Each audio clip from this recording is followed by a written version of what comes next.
더불어민주당 이재명 후보가 오늘 경선 경쟁자였던 추미애 전 법무장관과 만났습니다. 원팀 선거대책위원회에 박차를 가하는 모습인데요. 국회 취재기자 연결합니다. 이준웅 기자. 네, 이재명 후보는 오늘 추미애 전 법무부 장관과 오찬 회동을 했습니다. 추 전 장관이 개혁 저항 세력을 뛰어넘고 큰 시야를 가져야 하는 때인 만큼 후보의 역할이 막중하다는 말을 전했고, 이 후보는 경선에 참여한 사람들 모두 국민이 응원하는 대표 선수라며 더 큰 고개를 협력해서 넘자고 했는데요. 추 전 장관은 명예선대위원장을 맡기로 했습니다. 민주당은 내년 3월 대선을 앞두고 다음 달 2일 선대위를 발족해 선대위 체제로 공식 전환합니다. 국민의힘이 다음 달 5일 후보를 선출하기 전 대규모 출범 행사를 열고 기선 제압을 시도하겠다는 의지가 담긴 것으로 풀이됩니다. 이재명 후보는 조금 전 노태우 전 대통령 빈소도 찾았는데요.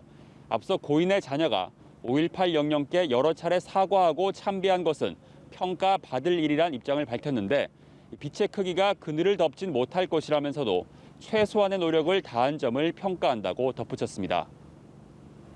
네, 국민의힘에서는 대선 최종 후보 발표가 열흘도 채 남지 않았는데 막판에 새 결집이 본격화하는 양상이라고요?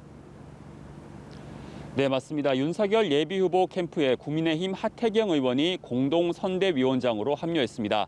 이 확실한 승리를 위해서 2030 세대 지지를 확보해야 하는 윤 후보와 홍준표 저격수를 자처한 하의원, 이 둘의 이해관계가 맞아떨어진 것으로 보입니다. 윤 후보는 의원들을 줄 세우게 한다는 비판에 대해 동료 정치인에게 그렇게 표현하는 건 이해가 되지 않는다고 잘라 말했습니다. 민심 우위를 앞세우고 있는 홍준표 후보는 당심으로 민심을 이기려 들면 대선은 망하고 당원들도 이를 알고 있다며 윤 후보를 겨냥했습니다. 홍준표 후보는 어제 군 장성 출신 예비역과 당협위원장들의 지지 선언을 공개했는데요. 오늘은 외교 공약을 발표하면서 국위구선의 외교로 미, 중, 일과의 관계를 복원하겠다고 밝혔습니다. 국민의힘은 조금 뒤 오늘 오후 4시 강원 지역 합동 토론회를 여는데요. 이 토론회 앞서 유승민 후보는 언론 인터뷰, 원희룡 후보는 기자 간담회를 여는 등 강원 지역 표심 잡기에 안간힘을 쓰고 있습니다. 이 후보들 모두 토론회 이후 노 전 대통령 조문 행렬에 동참할 예정입니다.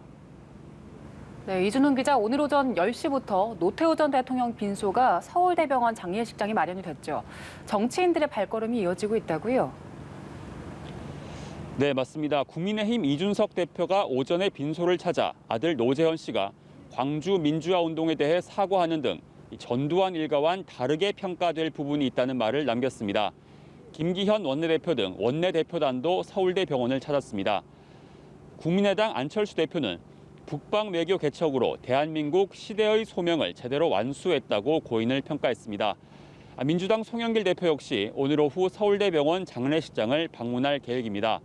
민주당은 고인에 대한 예우는 표하되 노 전 대통령의 공과 과는 각각 평가하겠다는 입장인데, 국가장과 국립묘지 안장에는 반발하는 기류가 감지되고 있습니다. 또 앞서 말씀드린 대로 민주당 이재명 후보가 조문한 데 이어 이낙연 전 대표도 오후에 빈소를 찾을 예정입니다. 또 국민의힘 경선 후보 4명 모두 조문할 예정입니다. 지금까지 국회에서 전해드렸습니다.